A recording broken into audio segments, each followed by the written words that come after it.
Hi, everyone. I'm very excited today to introduce the second episode of our Beauty Bandit series. What we're doing is meeting and talking with a lot of the professionals that work with us at Ruby, true experts in their space, and hearing more about their lives and their stories. Today, we have the magical nymph of Neptune joining us.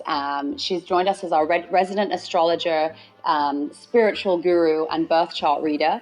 And since joining the Ruby platform has just gone out of control with our clients who've loved getting to know you and learning more about their futures. And since we've had conversations, I really just wanted to hear more about your story and how you got into doing what you're doing in the first place. Yeah. So I had a tough second, third year in university. Had one of those breakups where you wake up and don't really know who you are, how to get out of bed, etc. And I started looking for answers in astrology online. Mm-hmm. And I went down the rabbit hole and self-taught and discovered and learned for sort of a very long time while on the side of a full-time job. What were you doing before? I was working in sales in an art gallery in Paris. Mm-hmm. And I would then, in the evenings, go down the rabbit hole of astrology through books, online learning, and discovered all about Venus signs, Mars signs, and the way the planets affect what we do in this life. Fantastic. And tell me a little bit more about the kind of services, I guess, that you offer your clients. Yeah, so... Well, the initial main service that I offer is birth chart reading, mm-hmm. which the first session usually lasts 90 minutes. So I think most astrologers maybe would do it for an hour, but I like to sort of lay everything out on the table.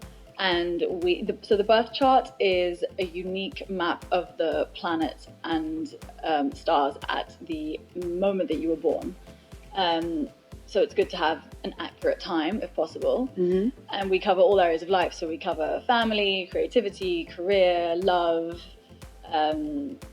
Pretty much every aspect of life is in your birth chart. Amazing. I'm so excited. My mother has just told me the minute that I was born. So I'm going to be doing a birth chart reading ASAP. I cannot wait. Yeah. My next question is, what is the first thing that you look at or for in the people that you see, whether it's something about their kind of personality or I don't know, what are you looking for? So I try and shut off my heady analysis, my sort of, I don't know, everyday brain heady analysis when I meet someone to do a consultation. So it's very much, I wait and see what the birth chart tells me. Yeah. Obviously there's usually a spiritual connection and I can feel their energy.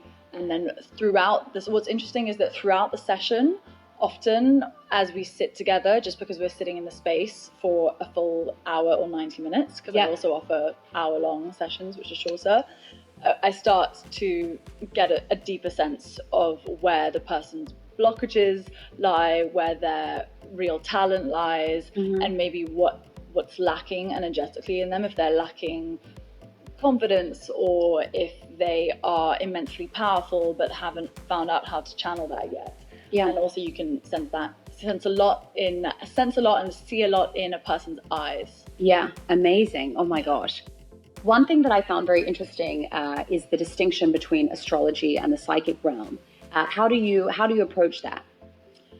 So astrology is actually a lot more grounded than many people realize, I think. I think a lot of people think that astrology is very woo-woo and all, about, yes, it is about, gazing at the stars, but it's very cyclical and it's actually much more in keeping with our sort of grounded lives in society of when to ask for a bonus, when to go on holiday, when's a good time to go on that 2-week retreat. Yeah. And sort of time, helping people figure out when it's a good time to push, mm-hmm. and when it's a good time to sit, and when it's a good time to go inward.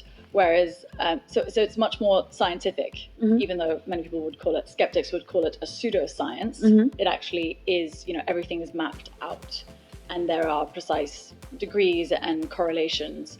Whereas the psychic world of energy healing.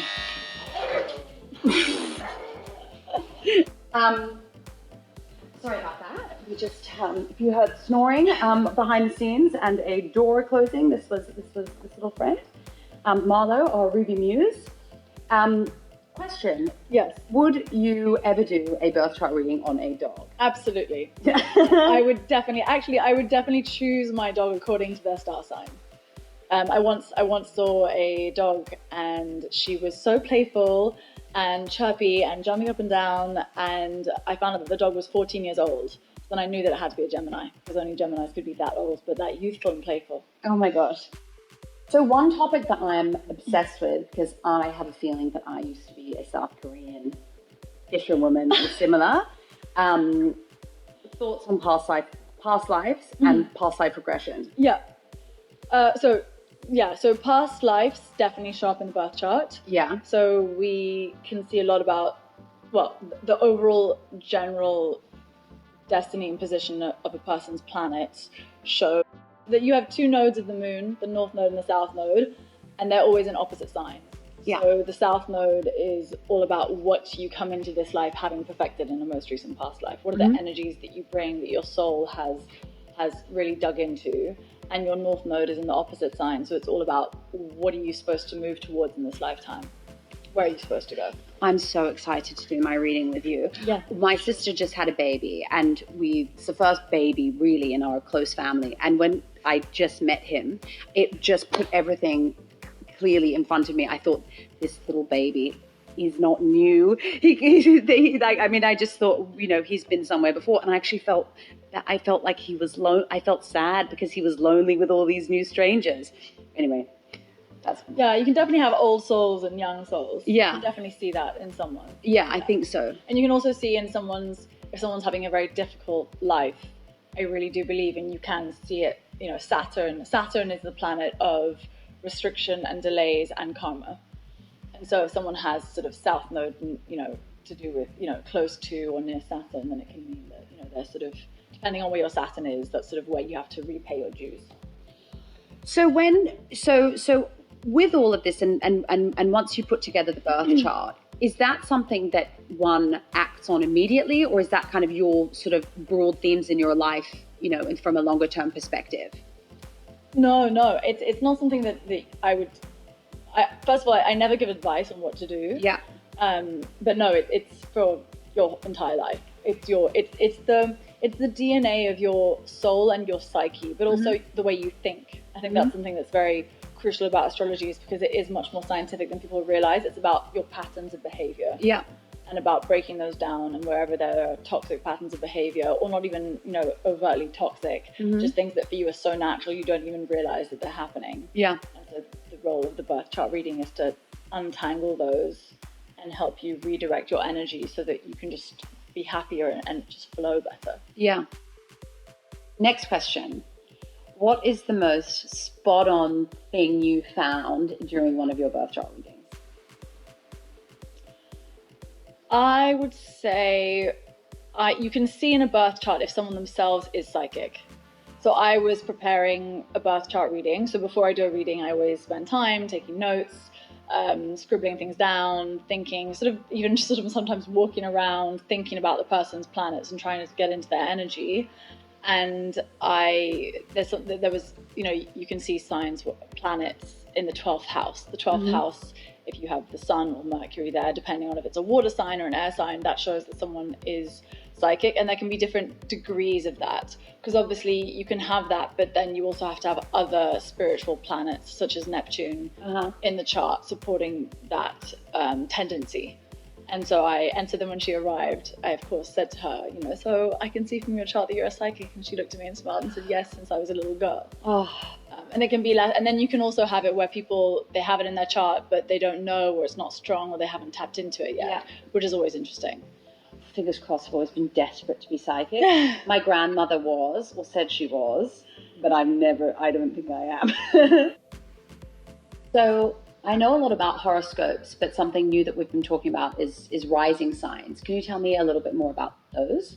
Yeah, so what everyone thinks is their star sign, what we call our star sign, is really just the position of the sun. So the sun changes signs 12 times a year, and it's important because it's very much your central pillar. The sun sign shows, the ego, the creative self. But what is what actually creates the birth chart and the horoscope is the rising sign. And that can change within a few hours. And it's also the way you come across to others. So when guessing people's star signs, I often pick up on their rising sign more than what their star sign is. And it's really important to get a hold of and understand, because it can also show you your shadow self when you enter into relationships with other people, whether it's a best friend or a romantic partner or a business colleague, and just understanding how your energies, what the dynamic is of your energy with someone else's. So it's just a lot more in depth and delving into that person, I guess. Yes, yeah. Like, and also the moon sign as well is really important. Yeah. The moon sign shows your relationship to your own emotions. So it's also what your moon sign can show, what makes you feel safe and cradled on a daily basis as you go through life, because the moon sign also represents the mother, the inner child, your needs, nourishment. So you can tell a lot from the moon sign. And I think if I had 5 seconds with someone, it would be to talk about their moon sign and their Venus sign, maybe, because your Venus sign also shows what you need and desire in relationships. But the moon sign can really tell a lot about your needs and how to be your own best parent in adult life, and how to look after yourself in the best way so that you can then flourish. What would you say to the naysayers, those who don't believe it or think that it's spooky, silly stuff? What's your answer? Because I'm sure you come across that. I do. I spend many hours at with debating with people. But I would just, where to begin? Just park them. Where to begin? I find it quite naive and arrogant at the same time, if I'm perfectly honest, to think that we have the master plan and we know everything, and that it's not a science. Science was invented by man, actually, and everything was created by man, but also not, because we are of the world. We're not just in it, we're also of it. And I think women especially are, obviously we work in cycles, and the seasons, we are not different to nature, that we work with seasons and cycles and the ebb and flow of energies in life. And I've just, my personal evidence of, just my own experience, I think is enough to call something a science. So I feel very strongly about that. Amazing. I love it. I'm such a fan. I'm so excited to try it out finally, and also just from everything that everyone has fed back to us since they've been seeing you. It's amazing. And we're going to bring you into the team so you can do all of the Ruby HQ as well. So the meme of the moment, it's Mercury in retrograde. Can you tell us a little bit more about this? What can we do? How do we protect ourselves? So Mercury is the ruler of communication, ruling planet of Virgo and Gemini. So each zodiac sign actually has their own ruling planet. And Mercury was the messenger of the gods. So rules, how we speak to people, how we come across in life, errands, very simple, slightly mundane things, but also education. And so when a planet goes retrograde, what it means is that it appears to be moving backward for about a period of about 3 weeks, and then when it starts to station direct at the end of the retrograde, it will move back over that same ground that it went backwards over. And so I don't know why in the media people sort of get very scared about Mercury retrograde, because it's actually a nice opportunity to look back over things that need a second glance.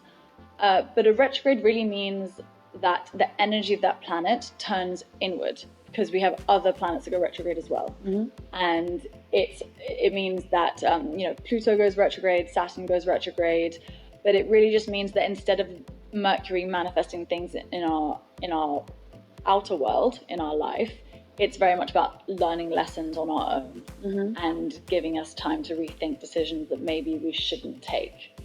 So it's good. It's kind of like a rehearsal. That makes me feel better. Let's say I had 10 minutes with you to do a birth chart reading. What would you look at first? What would you prioritize? So I would definitely go with the moon sign, Venus, Mars and Mercury. pack a lot in. Yeah. Those are the personal planets, obviously with the moon and the sun. So our moon sign, as I mentioned, is our reflects our needs, our inner child, your emotional base. So it's sort of what do you need to give yourself so that you can then flourish and thrive in your responsibilities and in your outer life. And the Venus sign shows what your needs are in a relationship and also your loving style. So how you show love and affection. And the Mars sign, Mars is really important. I think often a little bit underestimated. Mars is our courage, our drive, our sexuality, our stamina. So how you go about your goals. So that can be a really good thing to get a handle on and understand. Because if you have Mars in a weak sign, it's good to know how to best channel your courage and your stamina and help you get through obstacles in life. Perfect. Thank you. We have a small pug joining us once again.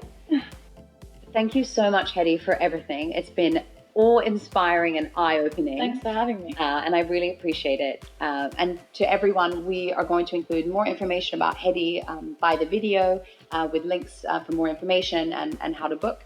So thank you so much.